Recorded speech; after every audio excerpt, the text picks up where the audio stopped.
ನಮಸ್ಕಾರ, welcome back to solutions with Sathvik. ಇವತ್ತು ರುದ್ರಾಕ್ಷ್ ಬಗ್ಗೆ ಮಾತಾಡೋಣ. ರುದ್ರಾಕ್ಷ್ ಅಲ್ಲೇನೆ ನೀವು ಹೆಸರಲ್ಲೇ ನಿಮಗೆ ಅರ್ಥ ಆಗುತ್ತೆ. ರುದ್ರ ಅಂದರೆ ಶಿವ, ಅಕ್ಷ್ ಅಂತ ಹೇಳಿದ್ರೆ ಕಣ್ಣು.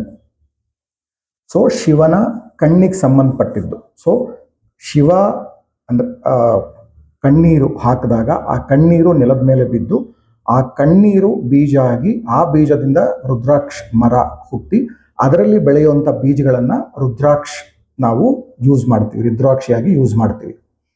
ಒಟ್ಟು ನಮಗೆ 21 ಮುಖ ಇರುವಂಥ ಬೇರೆ ಬೇರೆ ರುದ್ರಾಕ್ಷಿ ಸಿಗುತ್ತೆ. ಅಂದರೆ 1 ಮುಖ, 2 ಮುಖ, 3 ಮುಖ, 14 ಮುಖ, 21, ಹಾಗೆ ಒಟ್ಟು 1ರಿಂದ 21 ಮುಖ ಇರುವಂಥ ಬೇರೆ ಬೇರೆ ರುದ್ರಾಕ್ಷಿ ಸಿಗುತ್ತೆ. ಇದ್ರ ಜೊತೆಗೆ ಇನ್ನು ಬೇರೆ ಬೇರೆ ಆಕಾರಗಳಿಂದ ರುದ್ರಾಕ್ಷಿ ಸಿಗುತ್ತೆ. ಗಣೇಶ ರುದ್ರಾಕ್ಷ ಅಂತ ಕರಿತೀವಿ, ಯಾಕಂದ್ರೆ ಅದು ಗಣೇಶನಿಗೆ ಸೊಂಡಲಿದ್ದ ಹಾಗೆ ಒಂದು ಸೊಂಡಲಿರುತ್ತೆ ಅದರಲ್ಲಿ. ಅದು ಬಿಟ್ಟು ತ್ರಿಜ್ಯೋತಿ ಅಂತ ಕರಿತೀವಿ, ಅಂದ್ರೆ 3 ರುದ್ರಾಕ್ಷ ಒಟ್ಟಿಗೆ ಸೇರಿರುತ್ತೆ. ಅದನ್ನ ಬ್ರಹ್ಮ, ವಿಷ್ಣು, ಮಹೇಶ ಅಂತ ಕರಿತೀವಿ. ಸಾವರ್ನಾಗ್ ಅಂತ ಕರಿತೀವಿ. ಅದರಲ್ಲಿ 1 ಮುಖಿ ರುದ್ರಾಕ್ಷ, ಓಕೆ, ಅದ್ರ ಮೇಲೆ ಒಂಥರ ಹಾವಿನ ಎಡೆ ಇರುವಂಥದ್ದು ಒಂದು ಬರುತ್ತೆ. ಗೌರಿ ಗಣೇಶ್ ಅಂತ ಬರುತ್ತೆ. ಅದರಲ್ಲಿ ಒಂದು ದೊಡ್ಡದಿರುತ್ತೆ ಗೌರಿ, ಇನ್ನೊಂದು ಗಣೇಶ್ ಅಂದ್ರೆ ಸಣ್ಣ, ಒಂದು ದೊಡ್ಡದು ಒಂದು ಸಣ್ಣದು ಸೇರಿ ಇರುತ್ತೆ. ಈ ರೀತಿ ತುಂಬಾ ಬೇರೆ ಬೇರೆ ಆಕಾರಗಳಿರುವಂಥ ವೆರೈಟಿ ಇರುವಂಥ ರುದ್ರಾಕ್ಷಗಳು ನಮಗೆ ಸಿಗುತ್ತೆ. ಸೊ 7 ಮುಖಿ ರುದ್ರಾಕ್ಷ ನಾರ್ಮಲಿ ನಾವು 2 ಮೇಜರ್ ರೀಸನ್ಸ್ಗೋಸ್ಕರ ಸಜೆಸ್ಟ್ ಮಾಡ್ತೀವಿ. ಒಂದು, ದುಡ್ಡು.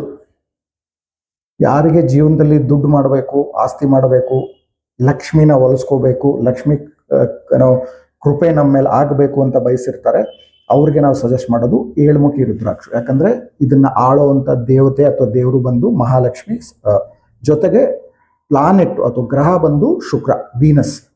ಸೊ ವೀನಸ್ ಮತ್ತೆ ಲಕ್ಷ್ಮಿಗೆ ಸಂಬಂಧಪಟ್ಟಿದ್ದು ರುದ್ರಾಕ್ಷಿ ಆಗಿರೋದ್ರಿಂದ 7 ಮುಖಿ ರುದ್ರಾಕ್ಷನ ನಾರ್ಮಲಿ ನಾವು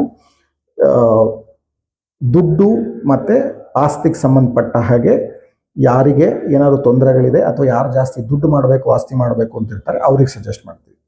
2ನೇದು ರೀಸನ್ ಅಂತ ಹೇಳಿದ್ರೆ ಮದುವೆಗೆ ಸಂಬಂಧಪಟ್ಟಿದ್ದು, ಪ್ರೀತಿ, ಇದಕ್ಕೆ ಏನೋ ಲವ್ ಅಫೇರ್ಸು ಇಂಥದಕ್ಕೆ ಸಂಬಂಧಪಟ್ಟಿದ್ದು ಏನಾದ್ರು ತೊಂದರೆಗಳು ಇದ್ದಾಗಲೂ ಕೂಡ ನಾವು ಯೂಶಲಿ 7 ಮುಖಿ ರುದ್ರಾಕ್ಷನ ಸಜೆಸ್ಟ್ ಮಾಡ್ತೀವಿ. ಯಾಕಂತ ಹೇಳಿದ್ರೆ ಶುಕ್ರ. ಸೊ ಶುಕ್ರ ನಾರ್ಮಲಿ ನಾವು ಮದುವೆಗೆ ಸಂಬಂಧಪಟ್ಟ ಹಾಗೆ, ಮಕ್ಕಳಿಗೆ ಸಂಬಂಧಪಟ್ಟ ಹಾಗೆ ಅಸೋಸಿಯೇಟ್ ಮಾಡ್ತೀವಿ. ಹಾಗಾಗಿ ಪ್ರೀತಿ, ಮದುವೆ ಅಂತ ಬಂದರೆ 7 ಮುಖಿ ರುದ್ರಾಕ್ಷ, ಅಥವಾ ದುಡ್ಡು, ಆಸ್ತಿ, ಇದಕ್ಕೆ ಸಂಬಂಧಪಟ್ಟ ಹಾಗೆ ಲಕ್ಷ್ಮೀ ಕೃಪೆ ನಮ್ಮ ಮೇಲೆ ಆಗಬೇಕು ಅಂತ ಬಯಸೋರಿಗೆ 7 ಮುಖಿ ರುದ್ರಾಕ್ಷ. ಇದು ಕೂಡ ಈ ರೀತಿ ನೀವು ಪೆಂಡೆಂಟ್ ಮಾಡಿ ಕುತ್ತಿಗೆಯಲ್ಲಿ ಹಾಕ್ಕೋಬಹುದು, ಓಕೆ, ಅಥವಾ ಈ ರೀತಿ ಬ್ರಾಸ್ಲೆಟ್ಸ್ ಅಲ್ಲಿ ಕೂಡ ಬರುತ್ತೆ, ಬ್ರಾಸ್ಲೆಟ್ ಕೂಡ ಮಾಡಿ ಹಾಕ್ಕೋಬಹುದು.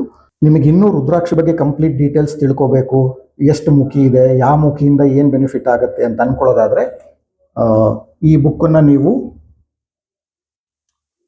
ತರಿಸ್ಕೊಂಡು ಓದ್ಬೋದು. ಅಮೆಝಾನಲ್ಲಿ ಸಿಗುತ್ತೆ. ಇದರಲ್ಲಿ 3 ಕಾನ್ಸೆಪ್ಟ್ ಇದೆ. ಕಂಪ್ಲೀಟ್ ರುದ್ರಾಕ್ಷ ಬಗ್ಗೆ ಡೀಟೇಲ್ಸ್ ಇದೆ. ಇದ್ರ ಜೊತೆಗೆ ರಿಸ್ಟ್ ವಾಚ್ ಅನಾಲಿಸಿಸ್. ನೀವು ಕೇಳಿರ್ಬೋದು, ಎಷ್ಟೊಂದು ಜನ ಇವಾಗ ರಿಸ್ಟ್ ವಾಚ್ ಅಂದರೆ ನಾವು ಯಾವ ರೀತಿ ವಾಚ್ ಹಾಕೋಬೇಕು, ವಾಚ್ ಡಯಲ್ ಸೈಜ್ ದೊಡ್ಡದಿರಬೇಕಾ, ಸಣ್ಣದಿರಬೇಕಾ, ಯಾವ ಕಲರ್ ಇರಬೇಕು, ಒಳಗಡೆ ಯಾವ ನಂಬರ್ಸ್ ಇರಬೇಕು, ಇದ್ರ ಬಗ್ಗೆ ತುಂಬ ಡೀಟೇಲ್ ಆಗಿ ಎಷ್ಟೊಂದು ಜನ ಟ್ರೈನಿಂಗ್ ಪ್ರೋಗ್ರಾಮ್ ಕೂಡ ಮಾಡ್ತಿದ್ದಾರೆ.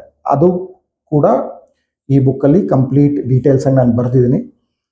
3ನೇದು ಬ್ರಹ್ಮ ಮುಹೂರ್ತ. ಬೆಳಿಗ್ಗೆ ಎದ್ದೇಳೋದ್ರಿಂದ ಅರ್ಲಿ ಮಾರ್ನಿಂಗು ಬಿಟ್ವೀನ್ 3:30 to 5:30 ಏನಾಗುತ್ತೆ, ಬ್ರಹ್ಮ ಮುಹೂರ್ತ ಅಂತ ಯಾತಿಗೆ ಕರೀತಾರೆ, ಸೊ ಅದ್ರ ಕೂಡ. ಸೊ ಈ 3 ಕಾನ್ಸೆಪ್ಟ್ ಇರೋವಂಥ ಬುಕ್ಕು ಈಗಿನ್ನೂ ಜಸ್ಟ್ ರಿಲೀಸ್ ಆಗಿದೆ. ಇದರಲ್ಲಿ ರುದ್ರಾಕ್ಷಕ್ಕೆ ಸಂಬಂಧಪಟ್ಟಿದ್ದು ರಿಸ್ಟ್ ವಾಚ್ ಅನಾಲಿಸಿಸು ಪ್ಲಸ್ ಬ್ರಹ್ಮ ಮುಹೂರ್ತ 3 ಬಗ್ಗೆ ಇದೆ. ಸೊ ನಿಮಗೆ ಜಾಸ್ತಿ ತಿಳ್ಕೊಬೇಕು ಅಂದರೆ ಈ ಬುಕ್ಕನ್ನು ತರಿಸ್ಕೊಂಡು ಓದಿ. ಸೊ ಈ ವಿಡಿಯೋ ನಿಮಗೆ ಸಹಾಯ ಆಯಿತು ಅಂತ ಅನ್ಕೋತೀನಿ. ಚಾನಲ್ ಮಾತ್ರ ಸಬ್ಸ್ಕ್ರೈಬ್ ಮಾಡೋದು, ಲೈಕ್ ಮಾಡೋದು, ಶೇರ್ ಮಾಡೋದು ಮರಿಬೇಡಿ. ದೇವರು ಒಳ್ಳೇದು ಮಾಡಲಿ. All the best.